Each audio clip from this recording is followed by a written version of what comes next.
the suppression of the use of marijuana and of the forces lurking behind it are the most important jobs this department is now engaged in. In 1930, the records on marijuana in the Washington office of the Narcotics Division scarcely filled a small folder like this.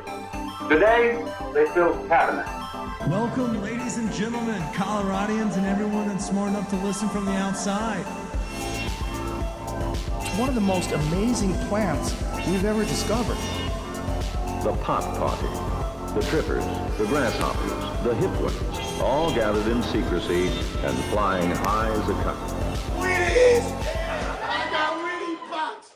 Welcome back, ladies and gentlemen, to another week of Stoned Appetit with your host, as always, I'm Kip Wilson.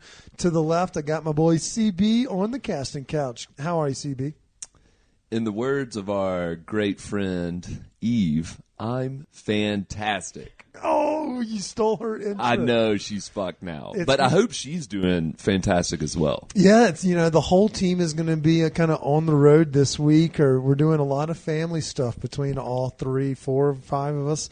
So it's going to be a doozy, a lot of things to recap as well as to cover on the road ahead. But before we get on to that, let's see how Queen Edith on the ones and twos is. How are you? Don't say it. He stole it. I'm stupendous. Love that. Nice. That was a good word. That's what we needed. Her vocabulary expands by the episode. What'd you get into this week? Anything cool? I made some chili Ooh. in the crock pot, so still eating that. Pretty good. Are you a bean in or no bean? Bean. Yeah. Were crock pots common in Maine where you grew up, or No, did you grow up coming in and seeing a crock pot on the counter? No, actually, we never really used a crock pot. I didn't discover them until after college. God, did you inform your parents about crock pots?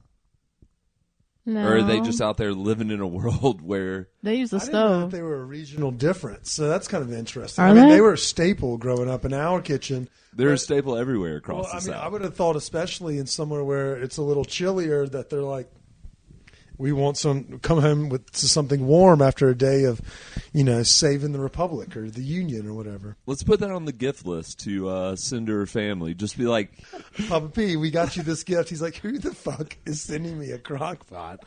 Inside, it's just a picture that we got off of the internet of Eve. Like, is this your daughter? that look. He's going to be like, what's a kip? It's a short, stubby joint. We've got a great episode for y'all today. We're going to recap the weekend that was with great insight from Eve. We'll talk about the hilarious, I don't even know if it was serious. It made my ears bleed, but we'll talk about the CityCast conversation of obtuseness. And then we're diving right into the Thanksgiving draft, which everyone knows, first episode of every month. We do, I guess, a seasonal or whatever festive draft.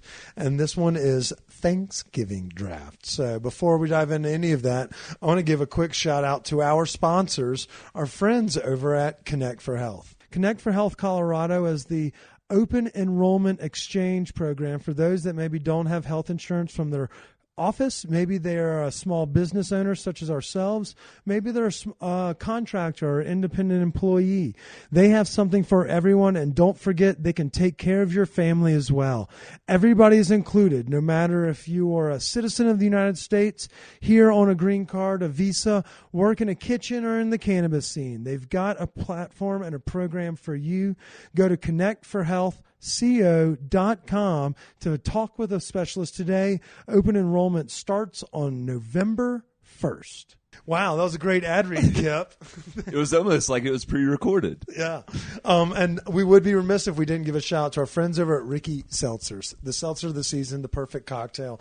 You can drink it from the can. You can put it in a glass over ice. You wouldn't be none the wiser. It tastes like the perfect tequila soda with a little bit of a lime. Maybe you're a vodka gal or guy.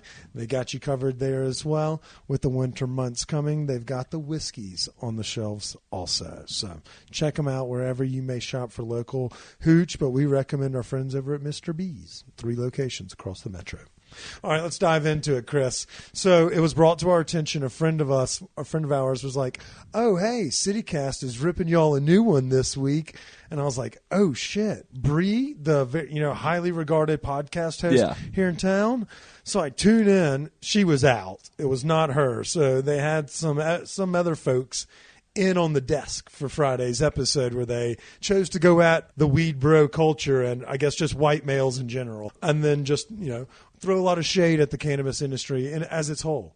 Well, yeah, I don't think it was necessarily like that big of a jab at us as much as it kind of demonstrated just a lack of understanding of what we do and just the weed culture in general out here. It was so out of left field. Like, I didn't know if it was real at first. I thought it was because, they were kind of giggling. And so I don't know if there was any malice intent involved. No. But yeah, they spoke on the topic with almost next to no information in terms of how to go about hospitality, licensing or, how the industry operates currently. And then they throw these like lightly veiled jabs at folks that work in the industry and then told us that we need to find more friends in the minority if we want to, in fact, get a hospitality license. And I was like, okay, is this for real or is this a spoof? So I don't know because it was comical, but it made my ears bleed. Like the glass reference, I was like, oh my God. That was the funniest shit I've ever heard. Like that was so funny. I don't even think my parents' lack of understanding on marijuana out here could come up with a better story. Like, yeah, the drug dealers out there, they just hide all their money in glass rigs, tens of thousands of dollars. Like, no, and where they flex all that is they flex it at parties with cannabis. And it's like, that can't be further from the truth. But the funniest thing is, regardless of whether or not they were taking a jab at us, is how one of them admitted that they had like not any real knowledge of the cannabis culture out here. So it's like, then how are you able to speak to this? And to your point about like, the licensing, the social equity part, that stuff, maybe, diversifying our staff. Like we work with minorities all the time. We highlight work with like some of the businesses that are owned by women, other minorities. So we're out there doing it.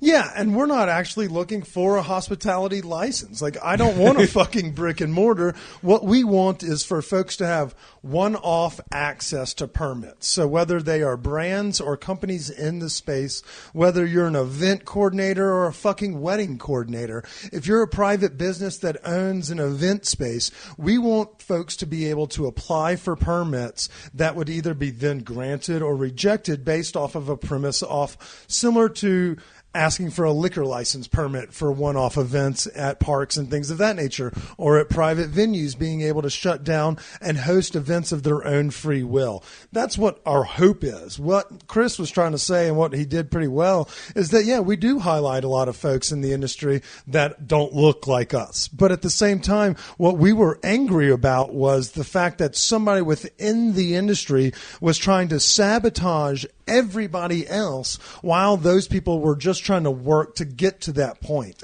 People like Dwayne at Tetra, who had gotten the first approval over 2 years ago, but because of all sorts of hoops that you have to jump through and bullshit licensing, he didn't get his permits until last fucking week, but he's still sitting waiting for trial on criminal charges because someone narked him out. Or our friend Aaron, who's been a guest on this podcast, who has to pay thousands upon thousands of dollars in rent to make sure everything is properly up to code and to make sure that the only feasible building that he could have operated the new Cirrus Social Club in was, permit friendly. And it's because the city has made such drastic and they've handcuffed everybody. And then after meetings last week, even on the 30th and 31st, they aim to actually make it more stringent.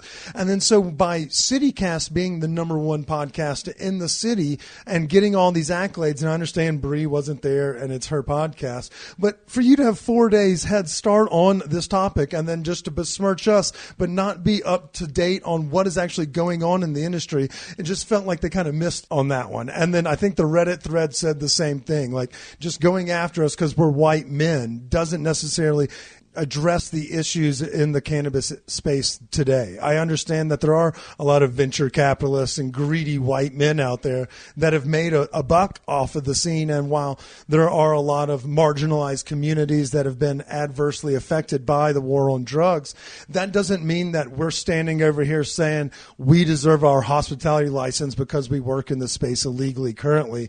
We're just saying the status quo is in fact not appropriate or conducive to small businesses in this industry. And one of the things that was frustrating is pretty much the reason that the corporate Karens started making these complaints was because their business was not doing well. And it's not because of these other companies trying to do well. That's the issue for me is like, why try to bring others down when you're struggling? Like, that doesn't make sense. But then your point about if the city were to go in to offer like one-off licenses for certain events, think about how much more money they could bring in by doing that. And they just tabbed, Polis just asked for $2.5 billion more in revenue from us as the cannabis industry. And while we're currently hemorrhaging, fighting against, like the fact that the take home is not as nice and folks are having to save for the holidays, recreational consumption is down. Like, these are all things that are plaguing while the government still is trying to bleed what they can of the tax dollars that they, already currently get. They want more, but they're not willing to give us anything in exchange for it. So that was the reason we were so irate. Yes, the Jad's location was not doing too well, but at the same time, I think location probably had a lot to do with that. Yeah. But who's to say they wouldn't have opened up in Denver if it wasn't a fucking bitch trying to open up in Denver? It's impossible. So they had the location in Adams. And, we mentioned it when we spoke with Tommy. Like, I felt bad for him. Like, I know that that's not the way to handle it, but at the same time, they were just trying to conduct business, but the city's made it so difficult. So we were just angry at everything involved, not just angry white men yelling at clouds. But, that didn't come across in the largest publication in the podcast space in our city. And one of the things like I kind of got from the tone of that podcast was like, I guess they think you and I are some rich people that just have a lot of capital and we're here to make money. And it's like, sorry, this started from sending out emails to chefs and stuff and getting them to talk. Like, we are not a huge. And we would be remiss if we didn't say, hey, y'all, we're having a Friendsgiving fundraiser next week with Chef Tajahi Cook and Chef Loca, a.k.a. Chef Dana Rodriguez of Casa Bonita, Cantina Loca, Working Class, and Chef Taj. This is a fundraiser for his volunteer Thanksgiving dinner where he hopes to feed 15,000 people in the community. He's been doing this for a couple years. We've volunteered for a couple years where it's called MADSGIVIng. The night before Thanksgiving, chefs and volunteers from around the community will come together and we'll all prepare and then shuttle out and drive food to people across the state. So if y'all want to join us or if y'all want to use your platform to promote this concept where we're trying to help lift up our community, we would love that. But if y'all just want to cherry pick whatever you please, then go back to me yelling at Stacy a couple weeks ago because that point still remains. I'm still fucking irate, but at the same time, I giggled when I got the message that we're getting eviscerated on CityCast last week. I think they were joking that. Because they can't be serious with those takes. Like, the people on Reddit were even like, this is a little far-fetched for me. And so when a Reddit is on our side, I know that somebody else missed the mark on that one. So Eve, feel free to plug in any of those great little comments that they brought about on last week's episode. I'm not a fan of weed culture or Denver weed culture. It's just very weird. Just not a scene I really understand or get. So I'm so sorry that you can't throw your little weed party. I did not vote for legalization. You want to be oppressed so bad. I don't know, get the license. Pay the money, get the license. Maybe they should stop having so many white people in their little group and invite some other people into their little inner circle. But the people complaining about it have the money a lot of times. It's not like this poor little hobby where they're just underground growing weed in their basement. You're exactly the problem here. You've turned it into this huge capitalistic thing, and then you're mad that you have to play by the rules that you made, basically. But at the same time, we would love to have them join us here on our in studio if they want to come and talk about it. As they'll see, we're 8 feet below the ground, and Chris is on a couch from 1961. But at the same time, I mean, we're out here just trying to, do our job by also promoting local business. So we'd love to have, it's an open invite if y'all want to talk legislation and cannabis hospitality to the team over at CityCast. Eve, as kind of a relatively newcomer, now you're in your role, would you say this is a bro heavy podcast? Is that the message we send out there? You know what? No. What the fuck? I thought we were really big bros. Sorry. You and I I are flexing all the fucking time. In all honesty, I wouldn't be here if you guys were broy. I'm not joking, because I worked on podcasts before this. I was like, he was a misogynist, and I was like, bye. So, like, Oh, Jesus. you're really not. Thanks. And I mean that in the nicest way. Thank you. We take that in the nicest way. Well, now let's talk about my gym regimen, because I went this morning. Let's talk about your protein shake. Hey, do y'all take whey in the morning? No, let's not. No, but at the same time, yeah, I don't think we try not to prioritize ourselves over anything, much less the community. I'm glad to hear that at least, the third member of the team doesn't think it's a bro podcast. So that's really nice. All right, enough of that. I don't care. Yeah. I don't care anymore. I've been thinking about this all fucking day. Thanksgiving is literally next week. It's the Stoner's Delight. It's pretty much our holiday. There's no religion mixed in. It's made for just eating gluttonous amounts of food. There is, underlying tones of just terrible, like things that happened in our history. But for me, I like to celebrate friends, chosen family, the community. And so I'm very fired up about this draft, and because it's going to tease a little bit of our Thanksgiving, Friendsgiving potluck that we're having as well. So are y'all ready to do this? Yeah. All right, so here are the instructions. We're going to do 2 sides, 1 dessert, 1 tradition, and 1 thing that you're going to leave off of your plate, or something you don't like. Oftentimes everybody has something different. Like my brother doesn't like mushy bread, so the stuffing is not really his cup of tea. I know people that don't like things that aren't colored khaki, so the green beans or salad are not on their plate. It can be whatever, and I feel like this is going to be a regional dialect styled meal, and I think the things that everyone hates is going to be very funny, so I can't wait to see what it is. And we're not going to include turkey, because that would just be a slam dunk. If you have a second meat that you want to put on your plate amongst the discussion of sides, we will allow it. But you will be judged appropriately. I'm looking at you again, Eve. So we're not picking a second meat besides turkey, though. But if you want to add ham, I know families that do this and that. Yeah. If you want to have ham on there, we'll look at you weird, but you're allowed to have it. Okay. Eve, what's our draft order this week? Do I get to pick? Yeah. Oh, okay. You can go first, Kip. And then who goes second? Then Chris, then me. Ooh, she likes the third pick, Chris. I see what she's yeah, doing you need to there. be worried. All right.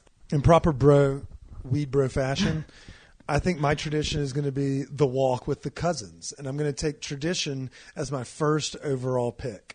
Oftentimes people may say something like a turkey trot. Those people can rot in hell.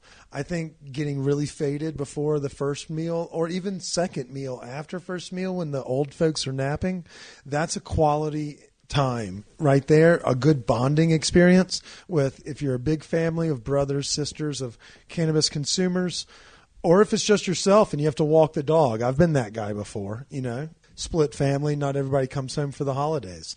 So I'm using my first 1-1 overall as the sesh before Thanksgiving supper, the walk, whatever you want to call it, wherever you did it. Maybe it was a garage sesh for our friends in the Midwest. But I figure there's going to be enough sides coming back around that we'll see what happens. Like, there's 17 different kinds of potatoes. So I didn't want to come out the gate swinging with like potato 1A. So I had to go this. Chris, what are you going to use your first pick on? My first pick, I'm going to go with pie. And I'm going to go with the Derby pie. So, pecan with a little bit of chocolate chip in there. It really, pecan pies are great and all, but when you add a little chocolate chip in them, it really sings. And you always have to have a tub, like fuck making whipped cream, just a tub of Cool Whip to add to the top, like a whip topping on a pecan pie.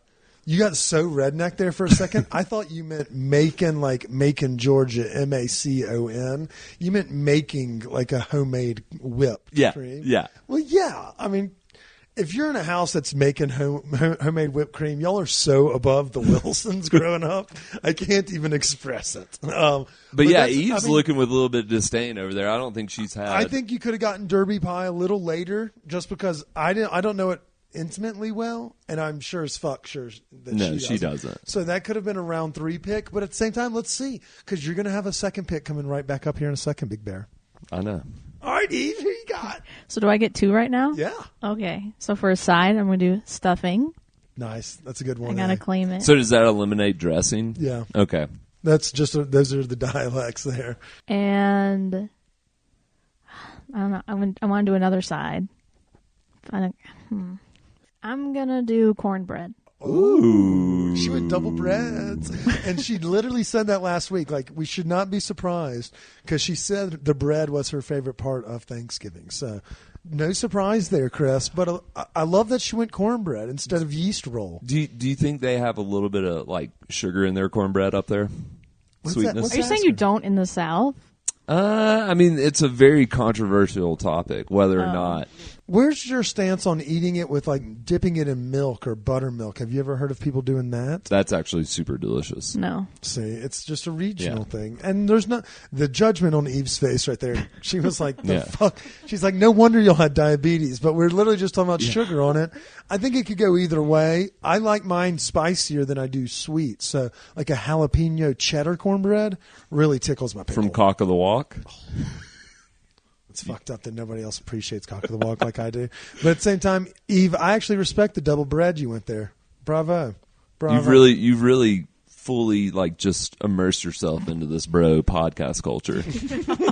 I love it. Yeah, bro. Yeah, Chris, what are you doing with your second pick? With my second pick, I think I'm gonna have to go like bread with this. And go like the Parker House like dinner rolls. Okay. So yeasty dinner rolls. I mean, they just slap like coming out of the oven and then taking the butter and just rubbing it over the top. It's phallic almost. It's great. I did not expect all the potatoes to still be available on the board. I almost did potato, but you did. But you went double bread. I did. And so now that most of the good breads are gone, I've got kind of like free reign on the sides here. I think you've got to go mashed potatoes with gravy as the first one. It's a staple. Fuck. I'm going to have to do it. I'm going green bean casserole. Damn it, I almost did that. Yeah, I know what that leaves off, and that's, well, Eve's already done her 2 sides, so she is done on sides. But that means Chris still has 1 side available, 1 tradition. Eve has a tradition and a sweet, and I just have a sweet left. Oh, and then we have things that we don't like. 5 rounds. Forgot about that. And you gotta love on the green bean casserole the fried onions. Oh. Yes. And realistically, you can almost cut that cream of mushroom requirement.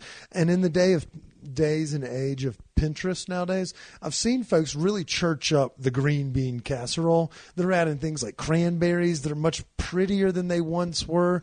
It's not just like that opaque cream of mushroom combo, bake it and then top it. You can church it up in a whole litany of ways nowadays. So look for a fancier green bean casserole on tables this year, and give us an ode when you do, because I think that's a good one for Kip. I'm going to count that. It's great. It's great. You know, I was a little bit confused there. I think you tried to throw a wrench in my thought process with not including that one of our friends, one of your favorites. So, I thought about it. And while I could include that cheesy, beautiful dish and another cheesy dish. That was what I was also worried about. I know. I think I'm going to step back here, though, and go, this is probably one that people have strong opinions about, whether they would like to leave it off. But I'm going to go with, like, cranberry salad, like the cranberry kind of dressing. It's I wouldn't classify it as like a sauce, because I think it's more than that. That is fair. I feel like it's because you can use it in a litany of ways. You are correct. I mean, you could put it on a bread. Did you get it from the can or you made it? That No, would be my next no. question. Don't throw Jay. I'm not. The can is not bad, but like I've never homemade- heard it referred to as cranberry salad. So Oh, I'm okay. just I Well, don't you're know how missing- to picture You're it. missing so I'm with you on this one, Eve. I don't think we call it a salad either. so the funny thing is my family, they're used to make a cranberry salad. So it was like you take cranberries, grind them all up though, but then you use a little bit of Jell-O, and you have like I know it sounds weird, Like gelatin, or you make like the Jell-O. gelatin, yeah. And so it kind of you can cut it. You have Jell-O cubes in it. No, never mind. It's too hard to explain. You're gonna have to send me a picture because I don't know what this is. Okay, I'll let you know about But you it. mix it. But do you like boil it? It's And kind of bake like it? Yeah, what and then brought you to let it July set, 4th. and you can cut it. Okay. It's kind of like what I've you never brought heard to of that. July 4th. Okay. But Not without the Yeah, without angel the- food cake. yeah, it was and more whipped like cream. gel. Yeah, I don't It's actually not know exactly what the the same. fuck that was. But it sounds like that. It's like a gelatin with. It was either cranberries in it. that, or I was gonna go. If we want to stick to sides, if that seems more like a sauce. No, that's No, that fair. counts as a side. Yeah. Okay. Almost sounds Okay. like a dessert though at this point. But okay, Well, it's a no, side. don't worry It's a about it. side. I'll have to explain that later. Let's just go straight cranberry sauce. Okay. If I can find a pic though of cranberry salad. It's just going to be some person throwing up in their purse. All right, so Chris is done on the savory and sweets. He's got traditions and things he hates left. Yeah. Eve, you've got a couple things left on the board. What are you going with Okay. next? For dessert, I was going to do pecan pie, but is that too close to Derby pie? No, that's a totally different pie, and I think that's a totally fair Is it? Okay. because Chris, it's going to make Chris lose his mind a little bit. Yeah, because why would anybody just pick just like pecans when you can have chocolate with it as well? Because it's already so sweet. Like, I don't think it needs the Chocolate's chocolate. not necessarily sweet, my dear. Okay, that's fair. If you put in like dark or bittersweet chocolate, never thought of it. That could be good, but I honestly have never heard of that in my life until this day. It's okay. It's a Southern thing, and to be fair, so is the pecan pie. And so, I think yours is a staple of tradition for the holidays, and so I think that's a good call. I'm gonna allow that. Chris can have his, and that's totally fine. Okay, because I can change it if that's too close. Nope. I think it's a good one, Keep and it. it makes people Okay. look up what Derby pie is because I think more True. people will not know than know. Okay, and I guess for tradition, I'll say watch the parade Oh, Ooh, that's a good one. because we did. yeah, y'all are on that time frame. Like ours was like you wake up and it was like a little bit before football, so it's almost like that's when you have to do the things like clean the house before your grandparents get there, or put on that itchy sweater. That which- was the parade was always like in the background, like in the little TV we had in the kitchen where my mom and them were cooking. You could hear it in there. Yeah. But we weren't allowed in the kitchen during that. Snoopy. Which was your favorite floating caricature? I think I just like Character. seeing the turkey. Oh yeah. You know, like the big turkey they had every year. Every time it always makes me think of whatever that is with like Turbo Man, where they like have the mock Jingle all the way. Yeah, where they have the mock characters doing the use your super jets, Turbo Man, and Arnold it's like Schwarzenegger? the people are like all yelling at like even the analysts from the side of the parade. Okay, I like it. I wouldn't have thought of that one. I forget about the parade. That's a good call. All right, Chris. So what do you have left? Tradition and things you hate. Which one are you pulling the trigger on? I'll go with tradition. And like one of I guess I had two options for this, but I'll go with this one. One of our traditions was like whatever family was doing Thanksgiving, one of the families coming to attend would always bring like a spiraled honey baked ham. And so like normally, talking about family travel, like we would be at somebody's house for a few days. So the spiraled ham was just something we all like shared during lunch, like, eating a good mayo and ham sandwich. So that was something we all shared, I don't know. I think he's trying to sneak in a third. food. Kinda, but okay. I mean, that's like me saying Okay, well leftover then- sandwiches. Like, Okay, well then the other tradition that we could sub instead would be usually like light across in usually someone's yard? Yeah, usually on Black Fridays, like a lot of like the women in the family would go shopping. Oh, and yeah, so send we the would all women go out, to bro. a movie. Oh, Right. okay. So we would usually go to like a matinee. Okay, I like that one. See, that one seems more traditional. Yeah. So movie. Okay. Yeah. He was trying to sneak in that ham. A On little that, he was going 4 foods there. Yeah, but he did just say he sends the women to go shopping. So Yeah. I said Chris, we just went when after. I said when a lot of the women Uh-huh. tend to go shopping. sure, bro. Yeah. Bro. God. As someone who also was not allowed in the kitchen, I love the kitchen. And also, Black Friday shopping was awesome. Shout out. My family's coming to town this weekend. Me and my stepmom literally got in line to get a GameCube one year because my birthday is right after Thanksgiving. So it sucks because you kind of get your gifts that like, oh, you got the GameCube for your birthday. That was going to be Christmas. It's kind of like a joint gift, and it's something you share with your brothers, like, and things of that nature. So that is like the shopping aspect of it is. So even if he bros out, don't worry. I'm sassy as hell over here, so don't you worry. All right, so I have 2 things left. I have to pick between sweets and things that I don't like. I'm not a fan of pumpkin pie. And that is going to be the thing that I never get. But we grew up with a sweet treat that my grandmother used to make, and it's called a pound cake, but a chocolate chip pound cake. Oh, if you don't know what a pound cake is, it's the most straightforward fucking thing in the world. 3 ingredients, 1 pound apiece, sprinkle in some chips, and the bunt cake, and you bake that bitch. Shout out to Grandmother Nez. May you rest in peace.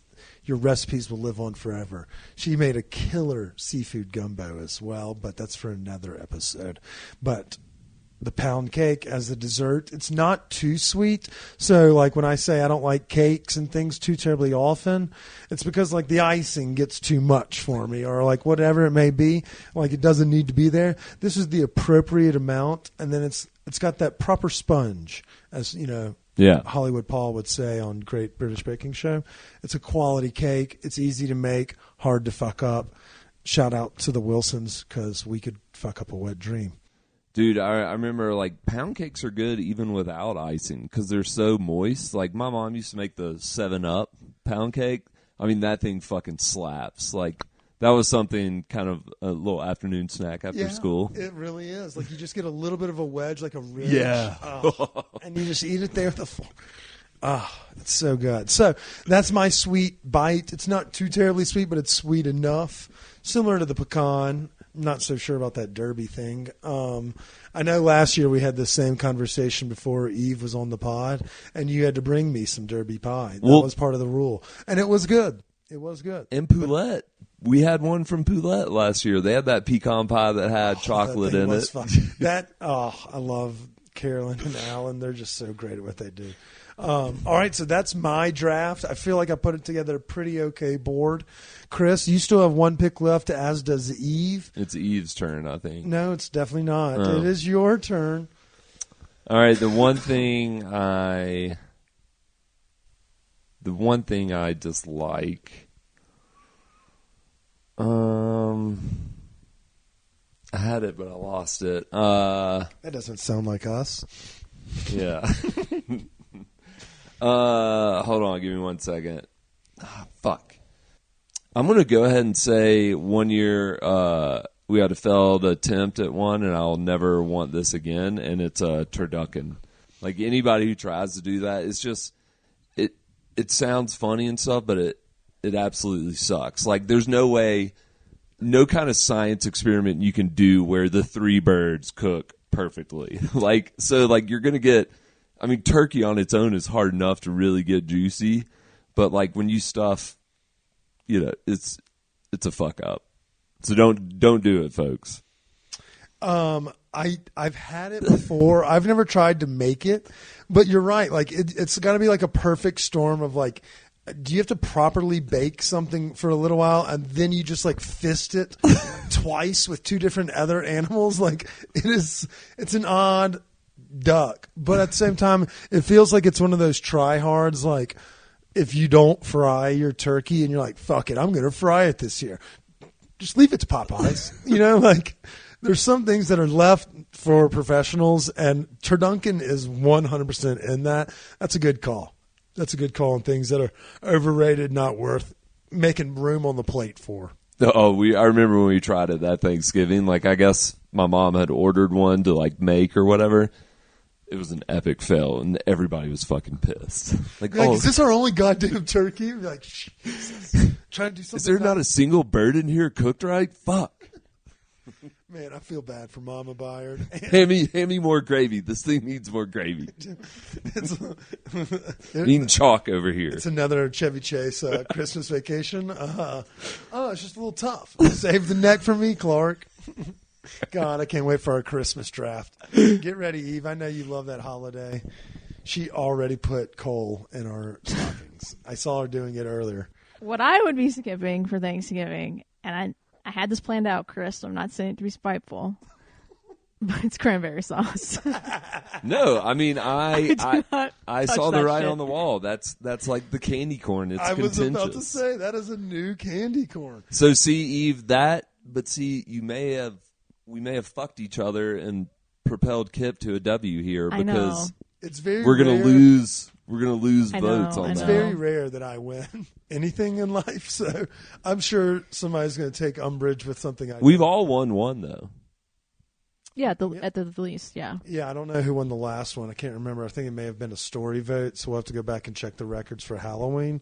It may have been me. I think you won by a smidge. A smidge, so that means... And Chris was last. Done what? That Chris was last. That's all I remember. Because Chris was like, yeah, candy corn's the worst. I'd rather go to church.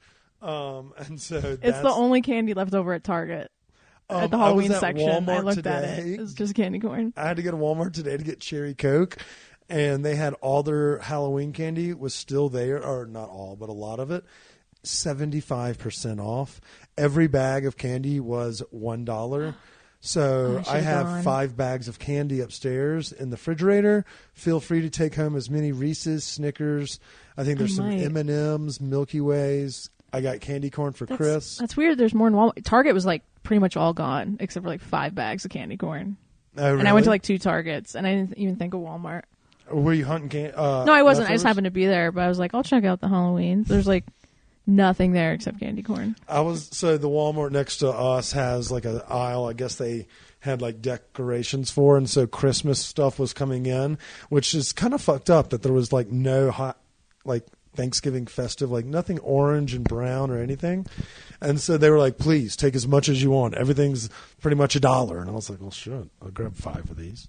So for upcoming drafts for Christmas, or do you think we're going to do 2, like music and then like best parts about We'll definitely do tradition or best parts of Christmas. We'll do a movie we'd love to watch with the family. Maybe do 2 movies because there's so many of them. We know she's going to say something old like It's a Wonderful Life. Miracle on 34th Street. Hey, that movie's fucking great. That girl was her and the old man. I don't know if he's dead, but their rapport on camera was just second to none. I'm talking about the one in the 90s.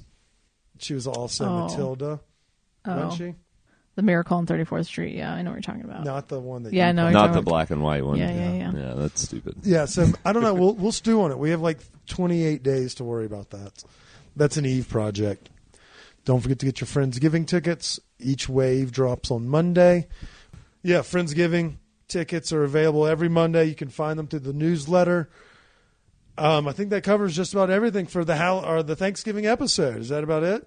Yeah, I think so. Thursday, we have Lily Walters, the founder of Full Tank Food Park, joining the podcast to talk about the grand opening of the food park on Colfax.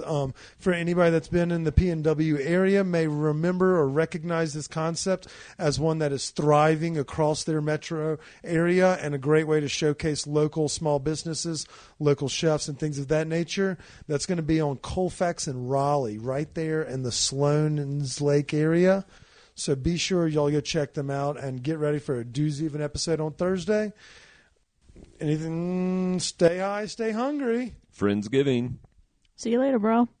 Cheers. Ooh, cheers. She just broed us right Fuck there. yeah. Well done, Eve.